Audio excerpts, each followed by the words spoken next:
You stupid fool. Did you really think you gonna hit me? Huh? Bam, bam, bam. Over. Jaron Ennis is here to prove the hype is real. At Beat Circuit Living X on April 10th. They're gonna see why I'm the best fighter out right now. Ennis is the total package in terms of boxing ability and physical tools. This is the perfect fight for me. His fighting style is just he comes straight forward, and that fits my style. Devastating power. Good right. My last fight was December 19th. It was a no decision. Oh, and a clash of heads. Just brutal. It was a feeling that I don't want to ever feel again. He gets no decision. We went back to the gym and just to get better for this fight. I'm trying to make a big statement. Now that I'm fighting 12 rounds, you guys will see I get stronger as the rounds go on. I want to put on a punishing performance against him and then get the knockout later on. Man, so Boots, he finally makes it official that he is moving up to 154 and coming for all the smoke. This is really big news, guys, because this is like the next chapter of Boots' career. This is like the sequel to his movie. 147 was part 1 and 154 is the sequel. And we get to find out if the sequel is going to be better than the original or just as good. This is what Jaron posted. He said, "It's time, 154. Y'all said this where the smoke at, right? Let's have it then. 2-time weight division champ, 4-time world champ loading." Man, I just love this announcement, and I like the way Boots sold it because he got me hyped up. 154 is one of the deepest divisions in the sport of boxing, and Jaron Ennis is coming for all of the smoke. In fact, Jaron Ennis and Eddie Hearn, they were planning on coming back in August or September to fight against Virgil Ortiz for their very first fight at the new weight class. And by the way, I meant to show you guys this clip when I was reading what Boots said about moving up to 154.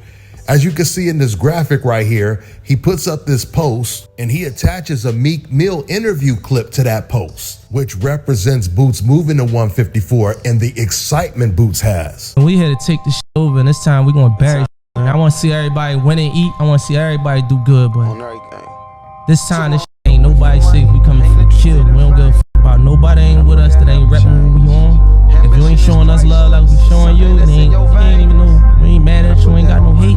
So that's the type of time that Boots is on. He wants all the smoke. And speaking of the smoke, Boots and Hearns, they've already made it very clear they plan on returning to the ring in August or September, and they're targeting Virgil Ortiz. That's right. Boots, he wants to fight Virgil Ortiz in his very first fight at 154. So when you see Boots at 154, you will see what I'm talking about. So it's very likely that those belts will become vacated. We're going to meet this week and make a final decision. But yeah, it's time to move to 54. And he's been unified at 47. Now it's time to try and become a 2-division world champion.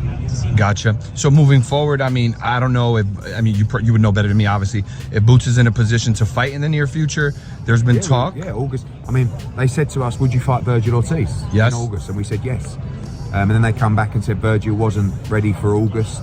I said, look, we're happy. That's a brilliant fight, one of the best in the sport. And Virgil's a great fighter. And we're talking to DAZN at the moment. I think Boots will fight around August time, early September. And then we'll make the Virgil Ortiz fight now. I mean, I think it's a brilliant fight at 54. We want to be involved in all the biggest fights. Obviously, he wants to win a world title. And there's a good chance that Virgil may end up getting that championship. So yeah, all in for all the big fights with a real physically 100% Boots Ennis, which is a frightening proposition given the performance he gave against Danny Onus. Now, I want you guys to really pay attention to this part. Notice Eddie Hearn, he said that we reached out to Virgil Ortiz's people to fight in August, and they said, we're not ready. So then they said, okay, well, we'll wait for Virgil Ortiz because see, Boots is already planning on returning in August. But since Virgil Ortiz people said that they weren't ready to fight in August, they said, okay, then we'll wait till September. We will wait for you guys to be ready. And now Virgil Ortiz's people, they have a different excuse. So now Virgil Ortiz Sr. is saying this. They had a fight with us, took it, then backed out and denied it. They turned down record pay. Now they have to wait in line like everyone else. And now Virgil Ortiz is planning on fighting Sergey Boacek in a rematch. Now, Murders Aliyah's name has also been named in reports, but his name has just been used as a distraction. If anyone tells you that Sergey Boacek and Murders Aliyah are the two options, we all know who Virgil Ortiz is going to fight. And I can all but guarantee you that Murders Aliyah has never even been mentioned in negotiations, and he's never even been contacted, his people. Virgil Ortiz is pulling a Sebastian Fundora. Fundora, he was supposed to fight his mandatory, the undefeated Xandar Zayas, and instead he vacated his belt, and now he's going to fight Tim Tszyu in a rematch. For one, it makes no sense because Jaron Ennis versus Virgil Ortiz would be the biggest fight at 154 right now. Number two, Jaron had never moved up to 154. He stayed at 147 to try to unify all the belts to become undisputed. But because it's very difficult for him to unify all the belts if the other champions don't want to fight him, he had no choice but to move up to 154. That was the only reason Boots was staying at 147, was to become undisputed. If Virgil Ortiz really wanted to fight Jaron Ennis, there is no way he would say, you had your chance, now it's too late. Now you gotta wait in line with everybody else. It doesn't make any sense. That would be like Steve Fulton. Steve Fulton, he had wanted to fight Naoya Inoue for quite some time, but Naoya Inoue had never moved up to his weight class, not at that time, right?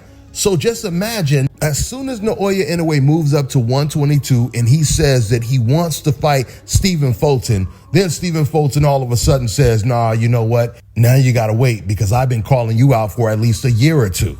So get in line with everyone else. It makes no sense. If Virgil truly wanted the smoke, there's no way he would turn down this opportunity. This leads me to believe that either Virgil Ortiz, he never wanted the fight in the first place. Even when this fight was talked about back in February when they were supposed to fight, when there was talks that Boots would move up, it is very possible that it was only DAZN and the promoters that was telling the public this fight is going to happen. Turkey was real excited about it, just like Turkey has been excited about making a lot of fights that don't come to fruition. We find out later on that even though Turkey is excited about it and he talks about it happening, it turns out a lot of times the fighters don't want those fights. We've seen this happen on many occasions. So that could be the case when we first heard about Boots versus Virgil Ortiz at 154. There's a very good chance that Boots, he never agreed to moving up at that time. And it was just Turkey and Eddie Hearn prematurely blowing the horn, just like they did with the Boots versus Teofimo Lopez fight. For all we know, if Virgil Ortiz is acting this way right now, this tells me that even if Boots would have moved up to 154 back in February on that card, that Virgil Ortiz, he probably still would have turned down the fight. Or the other possibility is maybe Virgil Ortiz, he was going to take the fight back then, but then he's seen that Boots versus Stanionis performance. Either way, there's no way Ortiz can justify turning down this massive fight. Crawford had been calling for the Canelo Alvarez fight for a very, very long time. He waited a long time for this fight. And soon as Turkey made the fight come to fruition, Crawford took it. But now Ortiz is saying you have to wait in line? Because saying you guys have to wait in line is the exact same thing as telling the public that you're not ready for the fight, which is literally what they said when DAZN and Eddie Hearn reached out to them. They said they weren't ready. So let's see if Eddie Hearn starts dissing Virgil Ortiz the same way he kept sneak dissing his own fighter, Jaron Ennis, when it came to the Teofimo Lopez situation. And even when it came to Hearn implying that Jaron Ennis, he was avoiding Virgil Ortiz back in February. Let's see if Eddie has that same energy when he talks about Virgil Ortiz, a fighter that he doesn't even promote, by the way. But going back to my Crawford-Canelo point, he didn't say, oh, no, you made me wait. Now you gotta wait in line. From the moment Floyd Mayweather turned pro, he was chasing an Oscar De La Hoya fight. And as soon as that fight was offered to him, Floyd Mayweather took it. And do you know when Floyd Mayweather took it, Oscar gave Floyd the most lopsided deal. Floyd could have easily said, nah, man, you made me wait for years to get this fight. Now it's too late. And I could give you guys way more examples. So this excuse that Ortiz is using, it ain't gonna fly. Guys, Jaron Ennis, he would annihilate Virgil Ortiz. And I'm starting to think that even Ortiz's team, they realize how difficult that fight will be. And if Boots is the same fighter that he was at 147, meaning he can make a smooth transition to the new weight class, then he's most likely going to beat everyone in that weight class, including Murder Zaliev. So when it comes to Virgil Ortiz turning down this fight officially, I'm going to leave you guys with one question. Tim Bradley, where you at? Just like you spoke on the situation when Jaron didn't move up to 154 back in February. So it'll be interesting to see if you react to this news and what you're going to say.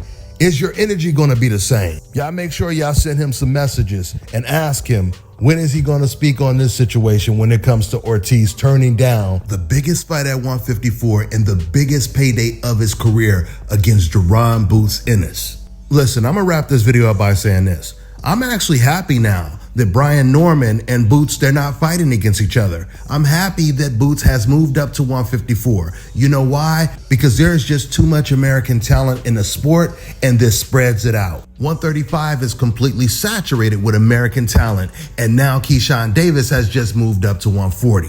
Now we have Brian Norman at 147, we have Jaron Ennis at 154, and the best fighter in the world, Terrence Crawford, we have at 168 for the time being. So with all this American talent, it's better to completely spread it out, especially when you consider the fact that all of these fighters will be rooted against when they're fighting against someone who's not black. Now listen, if some of these black American fighters are going to stay in the same weight class, then eventually they will have to fight against each other when the smoke clears. Just like Crawford and Spence did, and this is the reason why eventually we have to get Gervonta versus Shakur Stevenson.